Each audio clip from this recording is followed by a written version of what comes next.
문하루 씨의 공포괴담집 귀몽의 끝. 며칠 전부터 아버지께선 또 귀신이 나오는 꿈 때문에 잠을 못 자고 있었다. 낮잠 밤잠 할 것 없이 꿈나라로 갈 때면 늘 귀신들이 튀어나와 괴롭혔다. 어릴 적 마을에서 죽은 사람부터 최근에 죽은 지인들까지 모두 무서운 모습으로 나타나 아버지를 쫓아다녔다. 그들이 광기를 내뿜으며 달려오는데 아무리 두터운 사이임에도 불구하고 싫었다고 한다.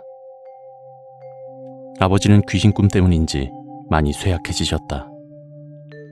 잠자기가 무서워 매일 뜬 눈으로 지새고 싶지만 아버지에겐 불면증이란 없었다. 침대에 눕기만 하면 골아 떨어진다.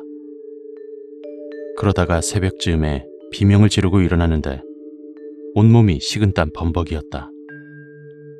이쯤 하면 무슨 방법을 찾을 법도 한데 그런 것 하나 없었다.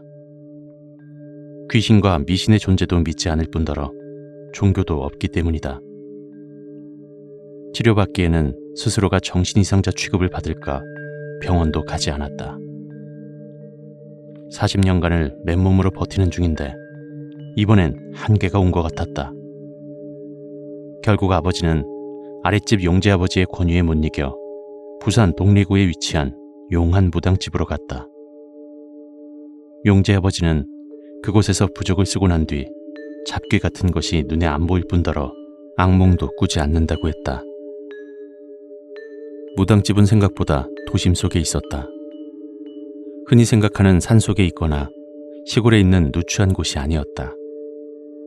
꽤 잘 지어진 주택이었으며 마당에는 잔디가 깔려 있었다. 실내에는 많은 사람들이 줄을 서서 기다리고 있었다. 실장이란 사람이 번호표를 주었고 차례가 되면 카운터에 반납하고 들어가는 시스템이었다. 꽤 오랜 시간을 기다린 뒤 이윽고 아버지의 차례가 되었다. 조심스레 방 안으로 들어갔다. 무당은 꽤 젊은 사내였다. 하지만 선녀신이라도 받은 것인지 매우 여성적인 몸짓과 말투였다. 아버지가 좋아하지 않는 유형의 사람이었지만 어쩔 순 없었다. 사내의 눈은 반달처럼 웃고 있었지만 이내 날카롭게 변했다. 그러더니 대뜸 용재 아버지에겐 나가 있으라고 했다. 어째 비슷한 인간이 함께 들어오나? 끼리끼리 논다더니. 무당과 단둘이 남은 아버진 언짢은 표정으로 무당을 바라보았다. 나이도 한참 어린 아닌 녀석이 60이 넘은 어른에게 반말을 툭툭 던졌기 때문이다. 그래도 어디 뭐라도 하는지 보고 싶어 속에서 끓어오르는 분노를 삼키고 있었다. 아저씨, 꿈에 귀신이 자주 나오지? 아주 미치겠지? 아무것도 가르쳐준 적이 없는데 무당이 자기 속을 알아채니 동공이 흔들렸다. 아저씨, 앞으로 갈수록 심해질 거야. 앞으로 더 심해질 것이란 말에 아버지도 모르게 무슨 방법이 없냐고 물었다. 그러자 무당은 눈을 흘겨뜨면서 혀를 차기 시작했다. 자업자득이란 말 알지? 그게 아저씨 업보야. 무당은 아버지 주위에 온갖 귀신들로 둘러싸여 있다고 했다. 당장이라도 아버지를 어떻게 하려는 듯 노려보고 있다는데 도대체 자신에게 왜 그러는지 아버지는 납득이 가지 않았다. 평소에 잘 살아왔다고 자부했기 때문이다. 하지만 무당은 고개를 설레설레 흔들었다. 아저씨, 뭘 그렇게 놀라? 그게 다 업보라니까 그러네. 물에 빠져 죽은 귀신도 있고 아저씨 숙모도 있고 아저씨가 아는 사람 중에 죽은 사람이 전부 다 아저씨만 보고 있네. 귀신 못 보는 것이 천만다행이네. 다행이야. 저 귀신들 전부 다 보였으면 아저씨 놀라서 까무러칠걸? 물에 빠져 죽은 귀신과 숙모가 언급이 되자 무당을 100% 신뢰하기 시작했다. 그나저나 귀신들이 자신을 보고 있다 생각하니 갑자기 으슬으슬 추워지고 무서워졌다. 그래도 한편으론 그들에게 잘못한 것이 하나도 없는데 왜 그러는지 이해가 가지 않았다. 아니, 이 귀신들이 내한테 왜 그러는 겁니까? 내가 뭘 했다고? 무당은 또 반달 같은 눈으로 매섭게 노려보았다. 정말 몰라서 물어? 저 귀신들 살아있을 때 얼마나 사람을 깔보고 다녔어. 어릴 때부터 아주 못돼가지고 사람 보기를 우습게 여겼구만. 아버지는 황당했다. 스스로 생각하기를 가난한 집에서 태어나 어렵게 공부했고 이름 있는 대학에 들어가 운동권으로 활동하며 민주주의를 되찾기 위한 노력을 한 본인이 사람을 깔보았다니. 슬슬 무당의 신기를 의심하기 시작했다. 그러나 무당은 그런 생각 자체가 자만과 허영심이라고 했다. 죽은 사람들이 살아있을 때 얼마나 경멸을 했으면 죽어서도 용서하지 못할까? 생각 좀 해봐. 누군가 아저씨를 평생 경멸한다면 죽어서 편하게 눈이라도 감겠어? 망치로 머리를 세게 맞은 것처럼 모든 기억들이 뇌 속에서 뒤섞였다. 그러고 보니 꿈에 나왔던 귀신들이 살아있을 때에도 좋은 관계는 아니었다. 기억이 제멋대로 과거로 돌아갔다. 삼촌에게 구타당하는 숙모를 한심하게 보고 있는 자신을 발견했다. 그날 삼촌집 마당에서 머리를 잡힌 채 인정사정 없이 뺨을 맞는 숙모와 눈이 마주쳤다. 왜 그랬는진 모르겠지만 입꼬리가 올라갔다. 남편에게 맞는 데에는 다 이유가 있다고 생각했던 것 같다. 이후 가족들뿐만 아니라 온 동네에 숙모가 삼촌에게 맞고 산다고 떠벌리고 다녔다. 어린 녀석의 실수라고 하기엔 영악하기 짝이 없었다. 꽤 오랫동안 숙모는 얼굴을 들고 다니지 못했다. 그러다가 덜컥 병에 걸려 돌아가시고 말았다. 당시에 돌봐주는 사람 하나 없었기에 불쌍하다는 마음이 뒤늦게 들었다. 삼촌은 기다렸다는 듯 두 번째 숙모가 될 사람과 결혼했다. 아무도 슬퍼하는 사람이 없었다. 아프다고 손 한번 내밀어주지 못한 과거가 후회되었다. 그런 자신을 경멸해도 할 말이 없었다. 어린 시절부터 신동소리를 들으며 마을에 있는 어른들에게 귀여움을 받았다.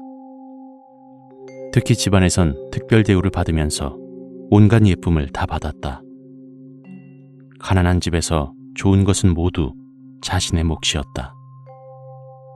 그래서 스스로 누구보다 우월하다는 생각을 가졌던 것 같다. 그때 이후로 사람을 분별하기 시작했다. 영리한 사람, 부족한 사람, 부자와 가난뱅이 등 사람을 가려가며 대우해 주었다. 그러나 시골이란 곳은 성에 차는 사람이 없었다. 대부분 못 배우고 부족하고 가난했다. 동네 아이들은 또 왜 이렇게 지지리도 못나 보였는지 친구라고 부를 수 있는 녀석이 딱히 없었다. 그들을 비아냥대고 때로는 그들 부모도 비아냥대었다. 급기야 소아마비로 다리를 저는 아이를 놀려대었으며 그런 자신을 혼내던 아이의 부모에게도 지지 않고 대들어대었다. 많은 사람들에게 상처를 준 것이다. 뛰어나지 못하다는 이유로 사람을 우습게 보았던 과거를 돌아보니 식은땀이 나기 시작했다. 악독하기로 소문난 최 씨가 물에 빠지던 날로 기억이 옮겨졌다. 사실 그가 빠졌다는 사실을 마을 사람들에게 알릴 수도 있었지만 그런 인간은 물에 빠져도 싸다고 생각했다. 그래서 살려달라고 발버둥치는 최 씨를 그저 물끄러미 보고만 있었다. 뒤늦게 마을 사람들이 달려와 발견했지만 이미 돌이킬 수 없는 물살에 휩쓸리고 말았다. 사람들은 오히려 잘 죽었다고 했다. 최 씨 때문에 피눈물을 본 사람이 한둘이 아니었기 때문이었다. 다수의 사람들이 죽은 그를 욕하자 죄책감이 씻겨 내려가는 듯했다. 익사한 최 씨의 시체를 찾았을 때 공교롭게도 그와 눈이 마주쳤는데 원망에 가득 찬 눈이었다. 세월이 지나서 그의 입장에서 생각하니 귀신이 되어 찾아올 만했다. 청소년기를 지나 성인이 되고 나서도 한 사람의 천재가 다수를 먹여 살린다는 생각을 버리지 못했다. 그래서 가족, 친척할 것 없이 동기와 선배, 후배할 것 없이 늘 무시하고 가르치려 했다. 한마디로 자신보다 좋은 대학을 나오거나 판검사, 의사처럼 뛰어난 직업을 가지지 않는 이상 아무것도 모른다고 생각했다. 이후에 대학 시절의 민주화운동 참여에는 큰 자부심이 되었다. 대부분의 사람들과는 다르게 독재에 맞서 세상을 바꿀 수 있는 것은 본인 같은 지식이라고 생각했다. 그래서 많은 사람들이 자신을 알아주고 존경하길 바랬다. 하지만 촌사람들은 그런 것을 알 리가 없었다. 그래서 무식하다고 면박을 주기도 하고 비아냥대었다. 그렇게 나이를 먹어가며 수많은 이들을 무시하고 상처를 준 것들이 비로소 생각이 났다. 아저씨, 안 죽고 살아있는 것이 용하네. 사실 일반 사람들이 그렇게 못되게 해도 귀신이 안 보이고 안 나타나면 그만인데 아저씨는 기가 약해가지고 잠만 자면 귀신들이 꿈속에 들어온다 이거 아니야. 아저씨랑 같이 왔던 저 아저씨 있지? 저 밖에 나간 아저씨. 저 사람도 아저씨랑 같은 체질이잖아. 음기가 차는 밤이 되면 귀신들한텐 좋은 먹잇감이지. 과거의 자신을 돌아보니 온몸에서 땀이 나기 시작했다. 나름 좋은 대학물 먹고 돈도 손에 좀 쥐어보고 사회에서 중산층에 속하는 자신의 삶이 옳다고 생각했는데 절대로 잘 사는 것이 아니었다. 이 모든 업보를 어떻게 하나. 60년간 한 사람의 인생이 누군가에게는 불행이었다는 사실에 뜨거운 눈물이 쏟아졌다. 무당은 그런 아버지를 위로하며 부적이나 굿으로 귀신을 날려버리자고 했다. 하지만 아버진 그의 말을 듣지도 않고 눈물을 흘리며 뛰쳐나갔다. 그리고 그날 집으로 들어와 가족들을 불러 모았다. 내는 오늘부로 속세를 정리하고 절에 들어가 중이 될 것이다.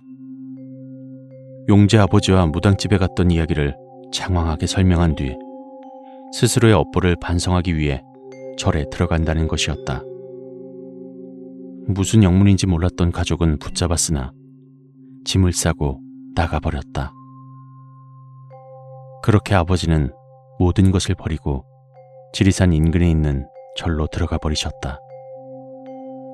그동안 살아오며 자신의 과오들을 바로잡을 순 없겠지만 반성하기 위해 머리를 깎고 승려가 된 것이다.